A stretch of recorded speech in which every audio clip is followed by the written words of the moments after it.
सावन महीने के शुक्ल पक्ष की तृतीय तिथि को हरियाली तीज मनाई जाती है और ये तिथि सुहागिन महिलाओं के लिए बहुत ही खास होती है। इस दिन निर्जल और निराहार व्रत रखने का भी विधान है। मान्यता है कि वैवाहिक जीवन सुखद बनाने के लिए और पति की लंबी उम्र की कामना से यह उपवास किया जाता है। साल 2024 में इस बार हरियाली तीज का व्रत 7 अगस्त बुधवार के दिन रखा जाएगा।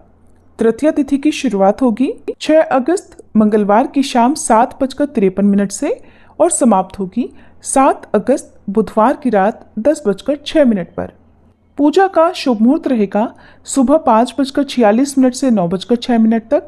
दोपहर का शुभ मुहूर्त रहेगा सुबह 10:46 से दोपहर 12:27 तक और शाम को 5:27 से 7:10 के बीच में पूजा की जाएगी। इस दिन प्रदोष काल के समय पूजा करना सबसे शुभ फलदायी माना जाता है। प्रदोष काल का समय इस दिन शाम 6:16 से 7:46 तक रहेगा। हरियाली तीज व्रत खोलने का यानी पारण करने का शुभ मुहूर्त 8 अगस्त गुरुवार को सुबह 6:04 से 7:15 के बीच रहेगा। इस बार हरियाली तीज के दिन परिघ योग, शिव योग और रवि योग का भी निर्माण हो रहा है। ऐसे में पूजा पाठ और व्रत रखने से सौभाग्यवती भव का आशीर्वाद मिलता है। वहीं कुंवारी कन्याएं भी योग्य वर की प्राप्ति के लिए इस व्रत को रखती हैं। हरियाली तीज के दिन महादेव और देवी पार्वती की पूजा का विधान है। मान्यता है कि आज के दिन जो भी महिला या कुंवारी कन्या भगवान शिव और माता पार्वती की पूजा करती है, उनके जीवन में हमेशा सुख समृद्धि बनी रहती है। इस व्रत में पूजा के साथ साथ कथा सुनने का भी विधान है। हरियाली तीज का व्रत कथा के बिना अधूरा होता है। तो चलिए अब आपको सुनाते हैं हरियाली तीज की कथा। साथ ही आप जानेंगे पूजा विधि के बारे में भी। आज की कथा का शुभारंभ करने से पहले आप सभी माताओं बहनों को हरियाली तीज की ढेर सारी शुभकामनाएं। भगवान शिव और माता पार्वती की कृपा सदा आप सभी पर बनी रहे। पौराणिक कथा के अनुसार भगवान शिव ने एक बार माता पार्वती को उनके पूछने पर उनके पुनर्जन्म का स्मरण कराते हुए कहा, हे पार्वती, आपने मुझे पूर्व जन्म में पति के रूप में प्राप्त करने के लिए कठिन तपस्या की थी। हिमालय पर अन्न जल का त्याग कर आपने सभी ऋतुओं का कष्ट सहा। एक दिन देवर्षि नारद आपके घर पर पधारे और उन्होंने आपके पिता पर्वतराज को बताया कि श्री विष्णु जी आपकी कन्या पार्वती जी की कठोर तपस्या से अत्यंत प्रसन्न हुए हैं और वे उनसे विवाह करना चाहते हैं। मैं श्री विष्णु जी के भेजने पर ही यहाँ आया हूँ। नारद जी की ये बात सुनकर आपके पिता के चेहरे पर मुस्कान आ गई और वे प्रसन्न हो गए।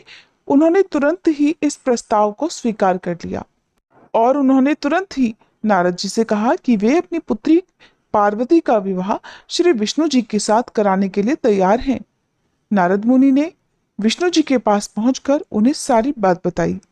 भगवान शिव माता पार्वती से आगे कहते हैं, हे देवी, आपके पिता ने जब ये बात आपको बताई तब आप बहुत दुखी हो गई, क्योंकि आप तो मन से मुझे पति के रूप में स्वीकार कर चुकी थी।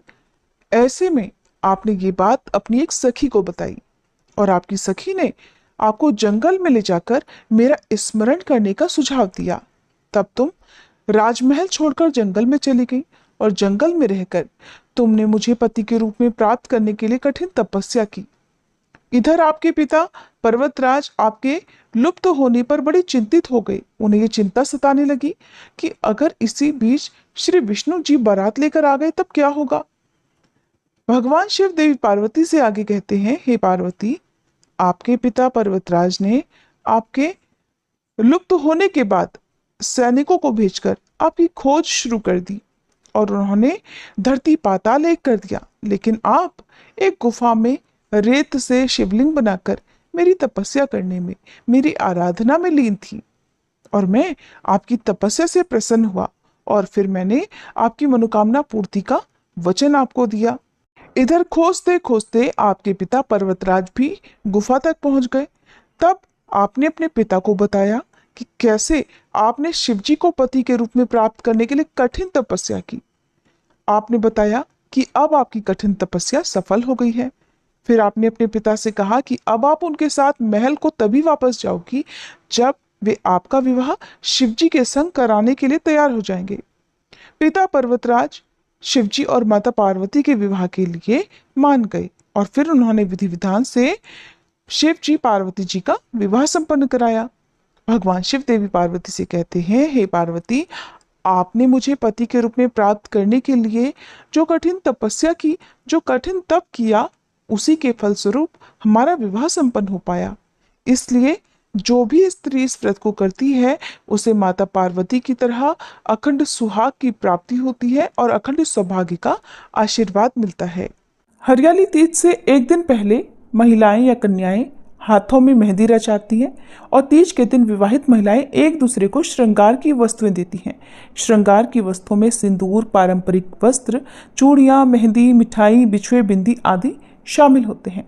इस दिन महिलाएं विशेष रूप से हरे रंग का लहंगा या साड़ी पहनती हैं, हरे रंग का ज़्यादा से ज़्यादा प्रयोग करती हैं।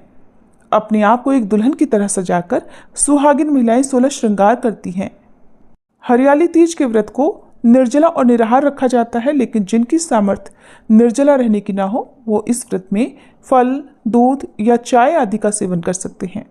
कहते हैं कि ये व्रत करवा चौथ के व्रत से भी ज़्यादा कठिन होता है, क्योंकि हरियाली तीज के व्रत को महिलाएं सुबह से लेकर अगले दिन के सूर्योदय तक रखती हैं। अगले दिन सूर्योदय होने के बाद ही व्रत का पारणा किया जाता है। तीज के दिन घर पर महिलाएं मुख्य रूप से तरह तरह के व्यंजन बनाती हैं, जिसमें घेवर, नारियल के लड्डू, साबूदाने की खीर या आलू का हलवा आदि शामिल होता है। महिलाएं अपने सुखी वैवाहिक जीवन के लिए भगवान शिव से प्रार्थना करती हैं और भगवान शिव के भजन और मंत्रों का पाठ करती हैं। जो महिलाएं हरियाली तीज का व्रत रखना चाहती हों वो इस दिन पूरे विधि विधान के साथ इस व्रत को रख सकती हैं। व्रत वाले दिन जो भी महिलाएं, जो भी कन्याएं इस व्रत को रखना चाहती हों, उन्हें सुबह जल्दी उठकर स्नान करना चाहिए। इसके बाद महिलाओं को विशेष रूप से श्रृंगार करना चाहिए। गहरे लाल या हरे रंग की साड़ी, सूट या लहंगा पहने। घर और मंदिर में गंगा जल छिड़क कर शुद्ध कर लें। पूजा वाले स्थान को विशेष रूप से साफ करके फूल, रंगोली या अन्य सामग्री से सजाएं। अब पूजा करने के लिए भगवान शिव और माता पार्वती की प्रतिमा को आप स्वयं भी मिट्टी से बना सकते हैं। यदि आप ना बना पाए तो आपको मिट्टी की मूर्तियां आसानी से बाजार में मिल जाएंगी। अपनी सुविधा अनुसार आप मिट्टी की मूर्तियां बना सकते हैं या बाजार से भी ला सकते हैं। यदि ऐसी भी सुविधा ना हो तो आपके पास जो तस्वीर हो, आप तस्वीर की पूजा भी कर सकते हैं। अब भगवान शिव और माता पार्वती की प्रतिमा को एक चौकी पर साफ वस्त्र बिछाकर, लाल या पीला वस्त्र या हरा वस्त्र बिछाकर उस पर विराजित करें। क्योंकि ये व्रत सुहाग के लिए रखा जाता है, पति की लंबी उम्र की कामना से रखा जाता है, तो इस दिन माता पार्वती जी का भी 16 श्रृंगार करना चाहिए। पूजा स्थल पर दिए जलाएं, घी का दीपक जलाएं, हरियाली तीज की कथा पढ़े सुने, मंत्रों का जाप करें। श्री शिव चालीसा और पार्वती चालीसा का पाठ करके आरती करनी चाहिए और सबसे अंत में दूध या दूध से बनी मिठाई का भोग लगाकर आपको उस प्रसाद को परिवारजनों में बांटना चाहिए। सबसे अंत में हाथ जोड़कर पूजा में या व्रत रखने में हुई गलती के लिए सच्चे मन से क्षमा याचना करनी चाहिए। आज के दिन भगवान शिव को भांग, धतूरा, बेलपत्र, शमीपत्र अर्पित करने चाहिए और माता पार्वती को आज के दिन सुहागिन महिलाओं को सिंदूर अवश्य लगाना चाहिए। अगले दिन व्रत का पारण करने से पहले माता पार्वती से सुहाग लिया जाता है और माता पार्वती की मांग में 7 बार सिंदूर लगाकर सुहागिन महिलाओं को अपनी उंगली से वही सिंदूर अपनी मांग में लगाना होता है। इस व्रत में भी अपनी सासू माँ को या अपनी जिठानी को सुहाग की सामग्री दी जाती है। आप अपनी सामर्थ्य के अनुसार सुहाग की सामग्री के साथ वस्त्र या दक्षिणा, फल, मिठाई आदि भेंट स्वरूप उन्हें देकर उनका आशीर्वाद लेकर इस व्रत का पारणा कर सकती हैं। क्योंकि ये व्रत पति की लंबी आयु की कामना से होता है, घर में सुख समृद्धि के लिए रखा जाता है, तो घर में इस दिन कलह क्लेश नहीं होना चाहिए और पति के साथ किसी प्रकार का मनमुटाव नहीं होना चाहिए। ये थी कथा और पूजा विधि की जानकारी।